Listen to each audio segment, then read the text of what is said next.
Die geloof waardeur ek lewe, saamgestel uit die geskrifte van Ellen White. Ons kruis opneem. En hy sê vir almal, as iemand agter my aan wil kom, moet hy homself verloon en sy kruis elke dag opneem en my volg. Lukas hoofstuk 9 vers 23. Die fondament van die verlossingsplan is gelê in opoffering.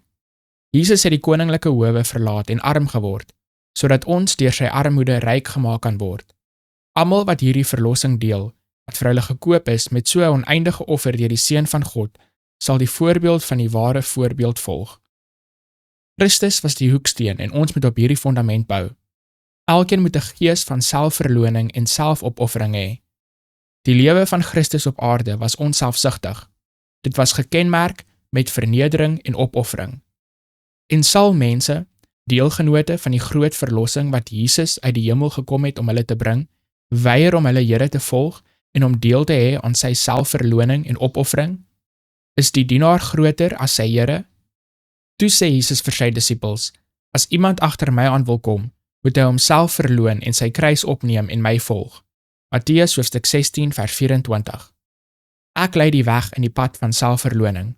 Ek vereis niks van julle, my volgelinge, behalwe dit waarvan ek julle Here, julle 'n voorbeeld in my eie lewe gegee het nie. Selfverloning in die kruis lê direk in die pad van elke volgeling van Christus. Die kruis is dit wat die natuurlike geneendhede en die wil kruis. Jesus is ons voorbeeld. As hy sy vernedering en lyding op sy sou sit en uitroep, as iemand agter my aan wil kom, laat hy homself behaag en die wêreld geniet, en hy sal my disipel wees, sou die menigte in hom glo en hom volg. Maar Jesus sal na ons toe kom in geen ander karakter as die van die sagmoedige gekruisigde een nie. As ons saam met hom in die hemel wil wees, moet ons soos hy op aarde wees. Laat ons die Verlosser volg in sy eenvoud en selfverloning. Laat ons die man van Golgotha verhef deur woord en deur heilige lewe. En vir almal wat dit ophef en dra na Christus, is die kruis 'n waarborg van die kroon van onsterflikheid wat hulle sal ontvang.